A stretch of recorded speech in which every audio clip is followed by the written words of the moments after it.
Assalamualaikum warahmatullahi wabarakatuh. Alhamdulillahirrabbilalamin. Wassalatu wassalamu ala asyrafil anbiya wal mursalin Sayyidina Maulana Muhammadin wa ala alihi wa ashabihi wa barik wa sallim ajma'in. Amma ba'du, para pemirsa, para peserta pengajian kitab Lubabul Hadis yang saya hormati, saya banggakan, yang dirahmati Allah. Puji syukur kehadirat Allah Subhanahu wa taala atas rahmatnya yang telah memberikan kesempatan pada kita untuk hidup di muka bumi ini dalam keadaan iman, Islam, sehat badan kita semuanya, sehingga kita bisa melanjutkan pengajian di dalam kesempatan ini. Mudah-mudahan apa yang kita lakukan semuanya ini menjadi amal solih yang menjadikan Allah bangga ridho dengan kita semuanya. Baik saudara-saudara sekalian, ini di penghujung akhir babul khomis, bab tentang fadilah iman. Ini di hadis yang ke berapa ini, ke-7 apa ke-8 ini ya, ke-8. Bismillahirrahmanirrahim. Wa qala sallallahu alaihi wasallam. Wa qala lan usdawu sallallahu alaihi wasallam, Kanjeng Nabi Muhammad sallallahu alaihi wasallam. Al imanu utai iman iku nisfani, ana rong paruan, ada dua bagian. Panisfun mongko utawi sak paruh iku fis sabri ing dalem sabar, panisfun lan separuh maneh fis syukri ing dalem syukur.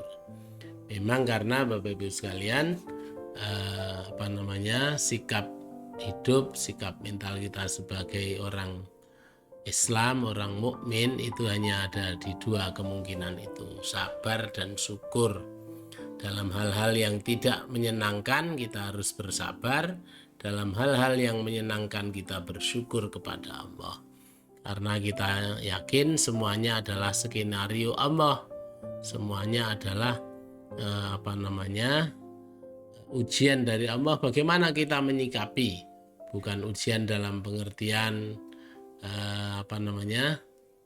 dibuat oleh Allah, walaupun seringkali kita itu yang membuat kita sendiri, perbuatan yang tidak baik dan sebagainya, kita itu karena atau akibat tidak baik itu ya karena diri kita sendiri. Allah mengatakan bahwa ma asobaka min hasanatin wa min Allah wa ma asobaka min sayyiatin wa min nafsik. Apa saja yang menimpa dirimu dari kebaikan, maka itulah kehendak Allah, dari Allah seperti itu. Dan apa saja yang menimpa diri kita dari keburukan, min nafsik, maka itu dari jiwamu sendiri, dari dirimu sendiri. Nah, yang disebut dengan ujiannya itu adalah ujian sikap mental, bagaimana kita menyikapi ketidakbaikan itu yang terjadi, yang padahal itu dari kita sendiri. Tentu kita malah selain bersabar juga harus mohon ampun pada Allah, karena itu salah kita sendiri. Allah sendiri sebetulnya menghendaki kita ini selalu baik, selalu menghendaki, Allah menghendaki selalu ke surga, mengajak kita ke surga. Maka ke dalam iman itu, kalau tidak sabar ya syukur. Kalau yang tidak enak kita harus bersabar, kalau yang enak-enak maka kita harus bersyukur pada Allah Subhanahu wa taala. Apa saja ya, hidup ini hanya kalau tidak mungkin tidak mengenakkan ya mengenakkan gitu. Sehingga mesti nek rasa sabar ya syukur. Jangan mengambil jalan yang tidak sabar atau tidak syukur. Tidak sabar, frustasi dan sebagainya. Tidak syukur berarti melupakan sang pemberi rahmat. Wa qala sallallahu alaihi wasallam,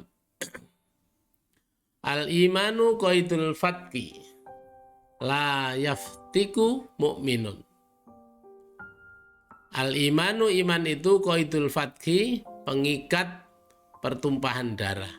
La yaftiku, tidak akan menumpahkan darah, mukminun, seorang mukmin itu tidak akan membunuh, tidak akan menumpahkan darah. Pertumpahan darah itu karena rasa iman yang mengikatnya.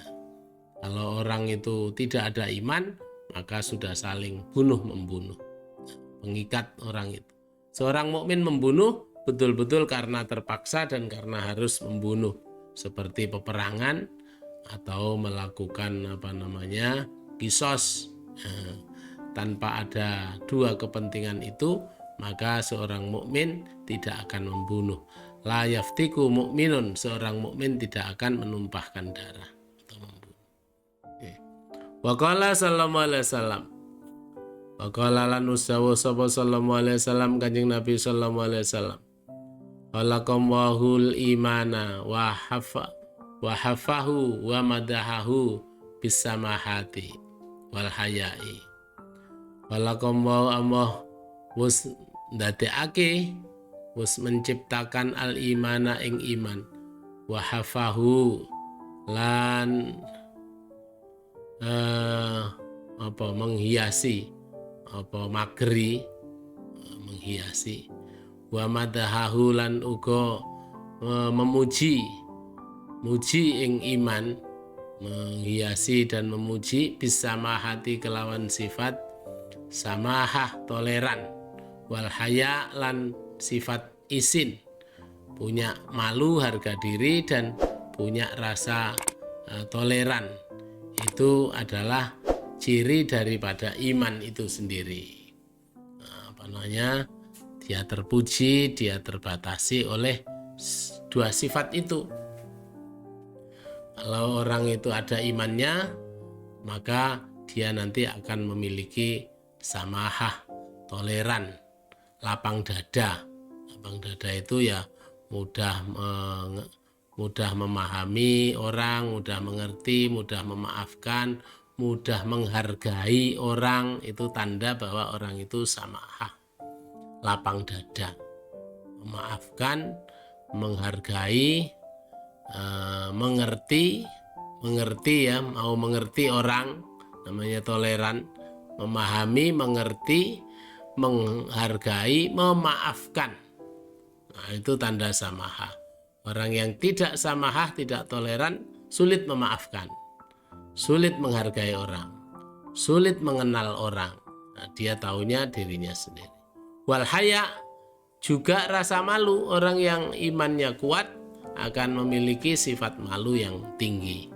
Sifat malu, sifat gengsi, itu juga muncul daripada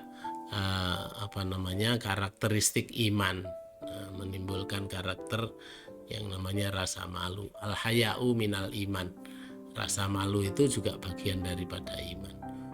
Ngisin ke orang yang tidak punya malu, berarti mungkin tidak punya iman. Wa khalaqallahu lan wasdatiake sapa Allah al kufra ing kekufuran, wa dzammahu lan nyela ing kekufuran, atau menjelekkan, bil buhli kelawan sifat bakhil, wal jafa lan keras kepala, keras hati, kaku, kasar, cetil. Nah, itu gawane sangka kufur. Sehingga orang yang banyak sifat bakhilnya atau keras kepalanya, itu tandanya bahwa di dalamnya itu ada kekufuran yang luar biasa. Kerasnya kekufuran muncul dalam sikap hidup, namanya bakhil dan keras kepala. Kalau kita bakhil atau yakin bahwa di dalamnya itu ada namanya kekufuran, sifat kufur. Maka naudzubillahi min dzalik, maka sifat-sifat ini al-bukhlu wal jafa itu sifat-sifat yang mengarah nanti ke neraka, mengarah kepada neraka, jauh dari Allah, jauh dari manusia, jauh dari surga. Bakhil, al-bakhilu ba'idun minallah, ba'idun minan nas, ba'idun minal jannah, wa qaribun minan nar. Orang yang bakhil nanti akan jauh dari Allah, jauh dari manusia, jauh dari surga, dekat dengan neraka. Karena memang di dalam bakhil itu, sifat bukhlu itu dalam dirinya itu adalah potensi kufur. Termasuk keras kepala, angel dikandani, sulit menerima nasihat, sulit menerima pelajaran, itu tandanya di dalamnya ada kufur. Wa qala sallallahu alaihi wasallam, lan dawuh sapa Kanjeng Nabi sallallahu alaihi wasallam, idza dakhala ahlul jannati, idza dakhala nalikane wis mlebu sapa ahlul jannati penduduk swarga, al jannata ing swarga, wa ahlun nari lan penduduk neraka annara ing neraka. Artinya semuanya sudah selesai, sudah masuk semuanya. Amarallahu ta'ala, amarallahu Allah perintah, amarallahu ta'ala Allah ta'ala banjur merintahake bi ayah ruja kelawan yen to metu minan nari saking neraka sapa man wong kana kang ana fi qalbi ing dalem atine wong mau apa misqalu dzarratin, semiskal sedertik seukuran setimbangan dzarrah minal iman. Dzarrah minal iman, dzarrah niku partikel cahaya minal iman. Cara saiki imane sak strip atau sak til ada merah, itu merah atau nyala sedikit kecil.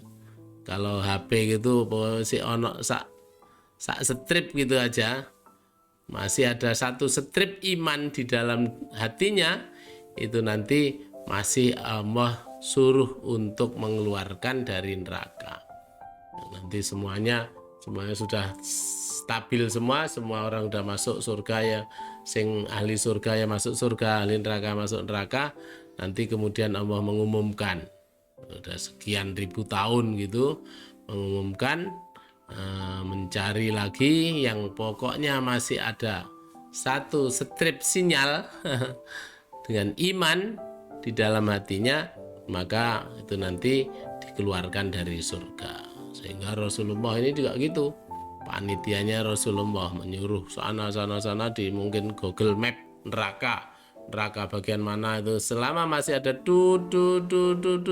masih sambung di browsing di neraka. Kayak sekarang ada browsing jaringan channel radio itu sedunia, itu ada klip tanda itu, kalau kita arahkan sana sambung. Nah itu begitu pula, selama masih ada klip iman di dalam hati seorang yang ada di neraka tadi, nanti masih akan dikeluarkan dari neraka.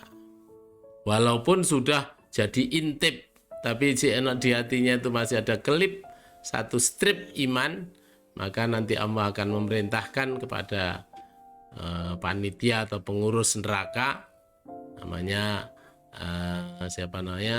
Zabaniyah, tim dari pengurus neraka Zabaniyah, untuk mengeluarkan itu.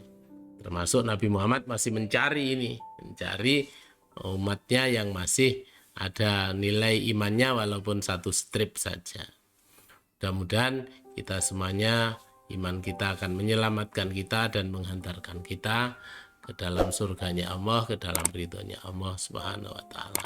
Kita lanjutkan yang akan datang nanti, Al-Babus Sadis, bab yang ke-6, yaitu fi fadilatil wudhu, di dalam keutamaannya berwudhu. Mudah-mudahan Allah Subhanahu wa Ta'ala memberi kesempatan untuk kita masih bisa melanjutkan istiqomah haji kita. Assalamualaikum warahmatullahi wabarakatuh.